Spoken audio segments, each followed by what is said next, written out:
దేవుని పేరిట మీ అందరికీ హృదయపూర్వకమైన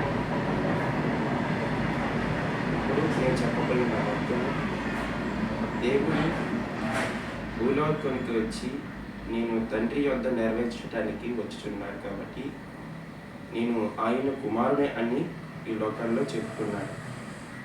కాబట్టి ప్రతి ఒక్కరూ ఆయన ఎలా నడుచుకున్నాడో, ఆయన ఏ విధంగా ఉన్నాడో ఆ విధంగా నడవమని ఆయన ఒక దారిని నడిచి మనకి ప్రతి ఒక్కరికి చూపించినాడు.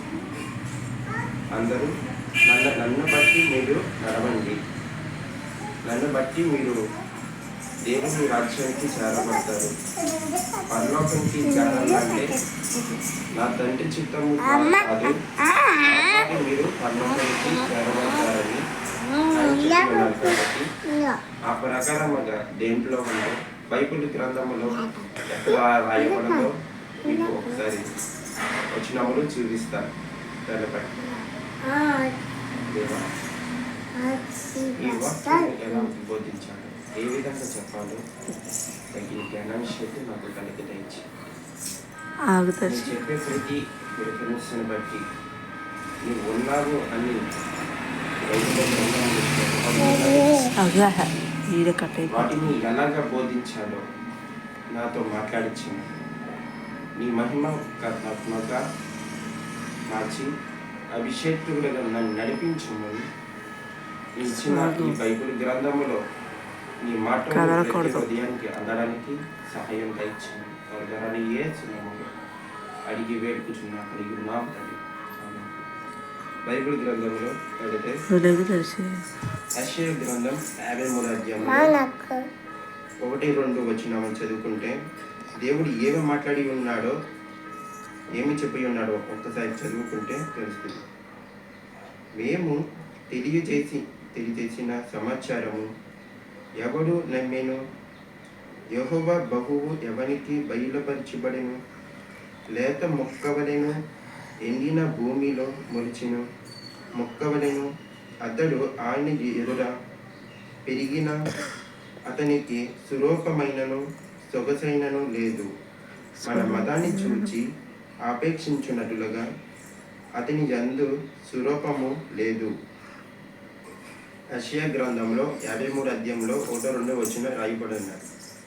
కాబట్టి యెహోవా దేవుడు ఏమంటున్నాడు అంటే, నేను బహుగా బయలుపరిచింది నా కుమారుని యేసు నేను పంపి ఉన్నాను భూలోకానికి. భూలోకంలో మనము ఎన్నో పాపములు చేయుచున్నాము.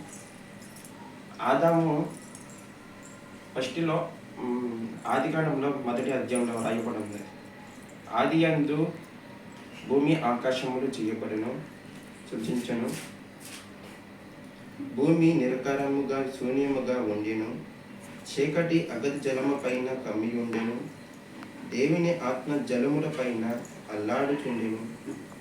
దేవుడు వెలుగు కమ్మని పలుకగా వెలుగు కలిగెను.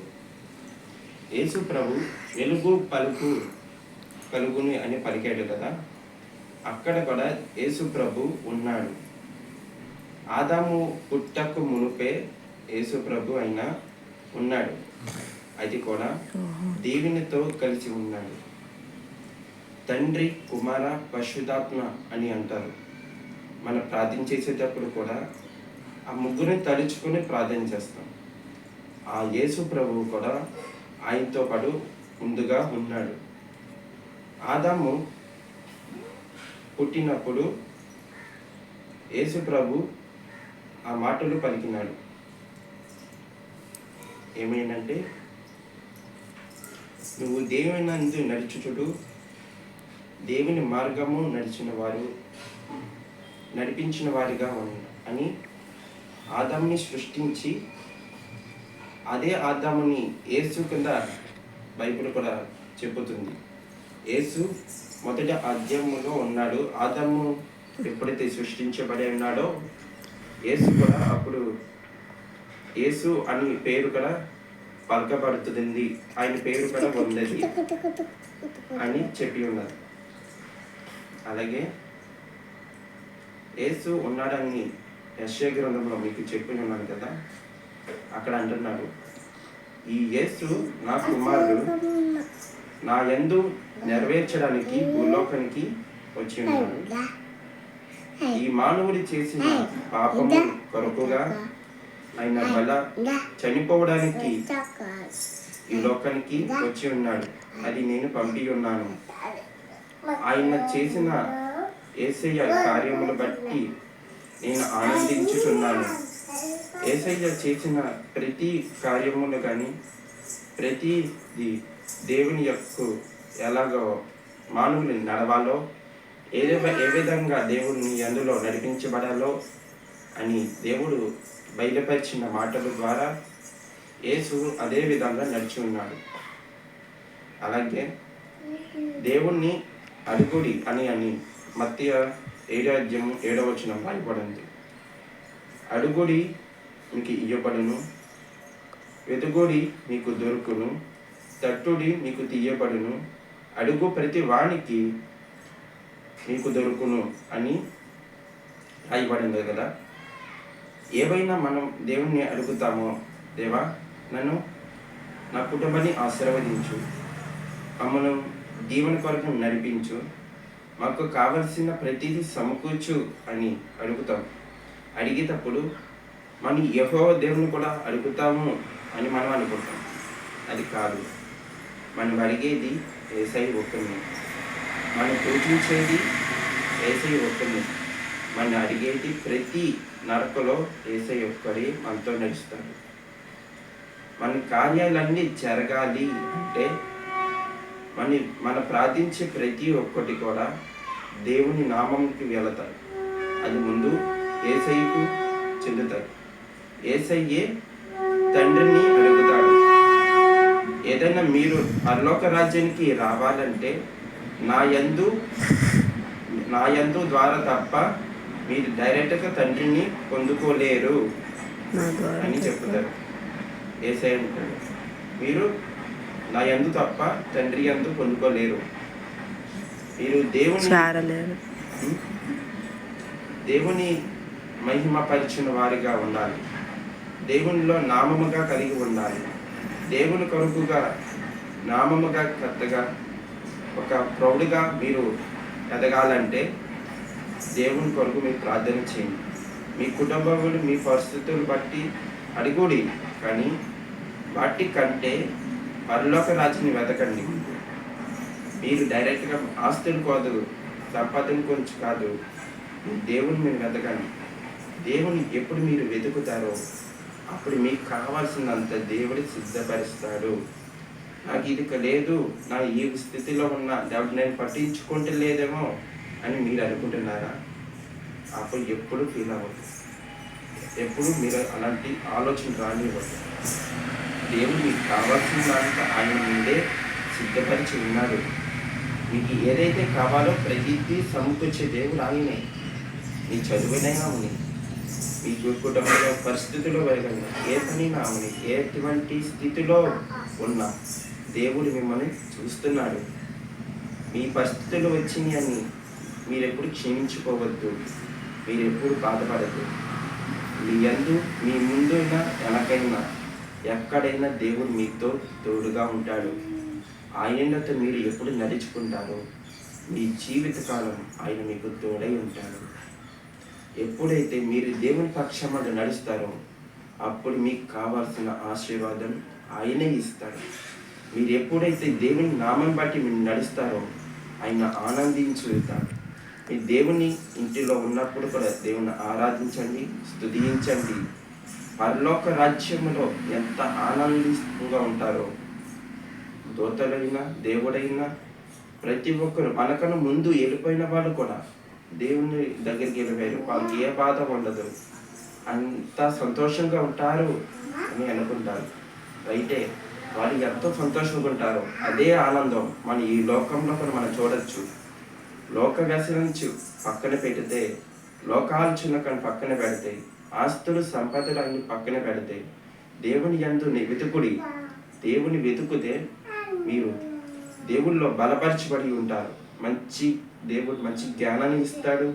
దేవుని ఎలా వెతకాలి, దేవుని ఎలా ప్రార్థించేయాలి, దేవుని యందు ఎలాగా బయలుపరచాలి, ఆయన యందు ఇంకా మహిమపరిచిన వారిగా ఉండాలి అని మీరు దేవుని ఎప్పుడైతే వెతుకుతారో మీకు కావలసినంత ఆయనే ఇస్తాడు. ఆయన నమ్మిన ప్రతి ఒక్కడు హెచ్చిస్తాడు తప్ప ఎప్పుడు దిగజారి వాడికి ఉండడు. తలగాని ఉంచుతాడు తప్ప తోక కింద ఎవరి కింద బానిసగా ఉంచాడు. మీరు మంచి జీవితంలో దేవుడు మిమ్మల్ని మంచిగా ఎన్నుకున్నాడు. ఎన్నుకున్న ప్రతి ఒక్కరు కూడా అవకాశం అందరికీ రాదు, అది కొంతమందికే వస్తుంది. దేవుడు కొంతమందిని ఎన్నుకున్నాడు అనుకుంటాం, కానీ అందరినీ ఎన్నుకున్నాడు. ప్రతి ఒక్కరికి ఒక్క ఆశీర్వాదంని ఇస్తాడు. దేవుడు ఒక్కొక్కరిని సేవలా నడిపిస్తాడు, ఒకరిని ఒక చెవులను బట్టి ఆశీర్వదిస్తాడు, ఒక పొలాలు బట్టి ఆశీర్వదిస్తాడు, జాబులు బట్టి ఆశీర్వదిస్తాడు, వాళ్ళ పొలాలను బట్టి ఆస్తులు బట్టి వాళ్ళు ఆశీర్వదిస్తాడు. కొంతమందిని సేవలోకి నడిపిస్తారు, కొంతమందిని అనేక మందికి ఒక రాజ్యంగా నిర్మించుకున్నాడు. అనేక మందిని దేవుడు ఎన్నుకున్నాడు. దేవుడు లేకపోతే మానవ సృష్టి అనేది లేదు. దేవుడు లేకపోతే ఈ జంతువులే కాదు, ఏ మొక్కలు కూడా ఈ భూమి సృష్టి అనేది లేదు. దేవుడు మనల్ని ఎందుకు ఎన్నుకున్నాడంటే ఈ అన్నిటిల కంటే ఎక్కువగా ప్రేమించేది మానవుని వెతుకుర్తి దేవుడు రాజ్యానికి తీసుకెళ్ళని ఎంతో ప్రయాసపడాడు. యేసు మహిమలో ఉన్నాడు, ఆయన పరలోక రాజ్యంలో ఉన్నాడు. అంతకుముందు మన పుట్టక ముందు, ఈ భూమి పుట్టక ముందే యేసయ్య దగ్గరే ఉన్నాడు. యేసయ్య మహిమలో పరలోక రాజ్యంలో ఉన్నాడు. తండ్రి, కుమార, పరిశుద్ధాత్మ ఈ ముగ్గురు పరలోక రాజ్యంలో ఉన్నారు. అక్కడి నుంచి మనం చేసిన పాపములు కొరకుగా బలియాగం అవ్వాలని, మన పాపమంతా పోవాలని ఈ ధర్మశాస్త్రము కొంతమంది ఇశ్రాయేలు ప్రజలు ఉన్నారు. వాళ్ళేమో సొంతంగా ఒక్కొక్క పొట్టేలుని బలి ఇస్తారు. ఒక ఆవునో లేకపోతే ఒక గొర్రెనో ఒక మేకలను వాళ్ళు బలి ఇస్తారు వాళ్ళ పాపం పోవడానికి. దేవుడు అటువంటిది లేకుండా, అటువంటి పరిస్థితి లేకుండా యేసే ఆయన మహిమను విడిచి భూలోకానికి వచ్చి మనలాగా మనిషిగా పుట్టి మన కొరకుగా బయలుపరిచి మన కొరకుగా పాపములన్నీ లోనించి ఆయన సిలువను ఎత్తుకొని సిలువలో ఏలాడి ఆయన మన పాపములన్నీ ఆయన రక్తం చిందించి మన పాపంలో కడగబడాలని యేసు అనేక మందికి రక్షణగా ఇచ్చాడు. మీరు దేవుని యందు నడవండి, పరలోక రాజ్యము తండ్రి చిత్తం ప్రకారంగా మీరు నడవండి. ఆయన చిత్తానుసారమైగా మీరు నడిచిన ఎలా మీరు పరలోక రాజ్యానికి వారసులు అని చెప్పబడిన మాట అని దేవుడు అలాగా చెప్పి ఉన్నాడు. కాబట్టి మీరు ఎప్పుడైతే దేవుని వెతుకుతారో మీరు ఎప్పుడు మీ ఇంటిలో ఎప్పుడు ఆశ్చర్యమదే ఉంటుంది. ఎప్పుడు మీరు దేవుణ్ణి ఎంత భయభక్తి కలిగి ఉంటారో అప్పుడు మీ పక్కన ఉన్న కష్టాలు, అప్పులని, ఇబ్బందులు ఏమి గుర్తుకురావు అన్న ఆలోచన కూడా చేయొద్దు. అవి ఏమి మన వల్ల ఏది కాదు, మన వల్ల ఏది మనమేమి చేయలేము. మన మానవులు, మన దేవుని కాదు, మన మానవుల వల్ల ఏది సామర్థ్యం అవ్వదు, ఏది అసాధ్యము లేదు, మన వల్ల ఏది చేయలేము. అంతే దేవుడు కలిగి చేసినదే. ఇంకొకటి మీరు అనుకుంటారేమో నేను జ్ఞానం లేని వాడినేమో, నా భయభక్తి లేని వాడినేమో, నాకు పక్కనోడు మంచిగా చదువుకుంటున్నాడు, పక్కనోడు మంచిగా ఆశీర్వదించబడుతున్నాడు, పక్కనోడు మంచి స్థితిలో ఎదుగుతున్నాడే, మంచి తెలివితేటలు ఎదుగుతున్నాడే అని అనుకుంటారు. కానీ అది రాంగ్. అది వాళ్ళకున్న జ్ఞానము మనకి లేదేమో, వాళ్ళకున్న పరిస్థితులు వాళ్ళ దేవుల్లో ఏమి వెతుకుతున్నారు ఒక్కసారి మీరు ఆలోచించండి. దేవుణ్ణి ఎలాగా వాళ్ళు నడుస్తున్నారు, దేవుని పట్ల ఎలాగే ఎదురుకు వెళ్తున్నారు, దేవుని పట్టుకుని ఎలాగే నడుచుకుంటున్నారో ఒక్కసారి మీరు ఆలోచిస్తే ఇంకా ఒక్కసారి మీరు కూడా బైబుల్ చదువుకుంటూ ప్రార్థన చేసుకుంటూ దేవుని ఎలాగా చెప్పాడో నియమాలు అవన్నీ పాటిస్తే దేవుడు మీ పట్ల కార్యము జరుగును. చదువు విషయంలో ఏ విషయంలోనైనా జ్ఞానం లేదు, నేను చదవలేనేమో, నా వల్ల కాదు అని మీరు అనుకుంటున్నారేమో. దేవుడు అందరికీ ఒకటే జ్ఞానం ఇచ్చినాడు. ఆదాము ఎప్పుడు పుట్టి ఉన్నాడో అప్పుడే దేవుడు ఆదాముకి జ్ఞానం ఇచ్చిన్నాడు. అప్పుడు దేవుడు స్థిరపరిచినదే. దేవుడు మనము అప్డేట్ అవ్వాలి. మనమే ఏదైనా ఆలోచించిస్తే, ఒక దాన్ని దృష్టి పెట్టామంటే, దాన్ని ఆలోచించిస్తే ఆటోమేటిక్గా మనకి వస్తామంటే తప్ప అది మనం వదిలివేయకూడదు. ఈ చిన్న వాక్యాన్ని బట్టి దేవుని నామమును అడిగి వెళ్ళి అందరికీ వందనాలు.